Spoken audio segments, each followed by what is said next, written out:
ত্রিপুরার টেট 1 ও টেট 2 পরীক্ষার ফলাফল নিয়ে রীতিমতো হতাশ মুখ্যমন্ত্রী মানিক সাহা। টিআরবিটি মঙ্গলবার সন্ধ্যায় টেট 1 এবং টেট 2 ফলাফল প্রকাশ করেছে। বুধবার রাজধানীর মহারানী তুলসীবতী বালিকা বিদ্যালয়ে এক অনুষ্ঠানে যোগ দিয়ে টেট পরীক্ষার ফলাফল নিয়ে নিজের হতাশা ব্যক্ত করেন ত্রিপুরার মুখ্যমন্ত্রী মানিক সাহা। এবছরের টেট 1 এবং টেট 2 পরীক্ষার ফলাফলে পাশের হার অতি নগণ্য। টেট 1 পরীক্ষায় পাশের হার 5.56%। অন্যদিকে টেট 2 পরীক্ষায় পাশের হার আরও কম, মাত্র 4.92%। মুখ্যমন্ত্রী জানান, কেন সাফল্য নেই তা নিয়ে ভাবনা চিন্তা করা হচ্ছে। সংশ্লিষ্ট বিষয়ে অনেক তথ্য তাঁর কাছে এসেছে। আগামী দিনে এ বিষয়ে কি করা যায় তা নিয়ে ভাবছেন তিনি। মুখ্যমন্ত্রীর মতে, এই পরীক্ষার মাধ্যমে শিক্ষক নিয়োগ হবে। আগামী প্রজন্মের ছাত্রছাত্রীদের যদি গুণগত শিক্ষা প্রদান না করা যায় তবে মুশকিল। টেট রেজাল্ট কিন্তু সেইভাবে কিন্তু সাফল্য পাওয়া যায়নি, এবং আমি বলেছি এর রিজন কি। অনেকগুলো তথ্য আমার কাছে এসছে। এই তথ্যগুলো আসার পরে আমি ভাবছি যে আগামী দিন এর জন্য কি করা যায়, এবং প্রপার কারণ এইগুলোর মধ্যে টিচার রিক্রুটমেন্ট হচ্ছে। আগামী দিনের যারা প্রজন্ম, যারা স্টুডেন্ট, তাদেরকে যদি গুণগত মানের শিক্ষা না দেওয়া হয় তাহলে তো মুশকিল।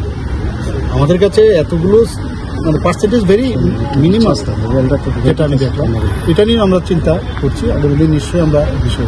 উল্লেখ্য, টেট 1 পরীক্ষায় আবেদন করেছিলেন 9,002 জন, পরীক্ষায় বসেন 8,240 জন, পরীক্ষায় পাশ করেছেন মাত্র 458 জন। টেট 2 পরীক্ষার জন্য আবেদন করেছিলেন 35,148 জন, পরীক্ষায় বসেছিলেন 32,286 জন। টেট 2 পরীক্ষায় পাশ করেন মাত্র 1,589 জন।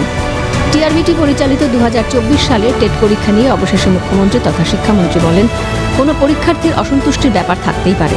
টেট প্রশ্নপত্র নিয়ে যে বিতর্ক সৃষ্টি হয়েছে সে বিষয়ে মুখ্যমন্ত্রী বলেন, টেট পরীক্ষার্থীদের অভিযোগ প্রশ্নপত্রে একাধিক ভুল রয়েছে। টিআরবিটির আধিকারিকদের সঙ্গে কথা হয়েছে। আধিকারিকদের মতে তাদের দ্বারা কোনো ভুল হওয়ার সম্ভাবনা নেই। এ বিষয়ে টিআরবিটি আধিকারিকদের কাছে উপযুক্ত প্রমাণ রয়েছে।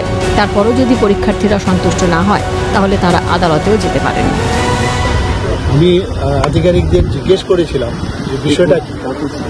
ওনারা আমাকে যা জানালো, কারণ হতেই পারে ওরা যদি স্যাটিসফাইড না থাকে তাহলে নিশ্চয়ই ওদের অধিকার রয়েছে।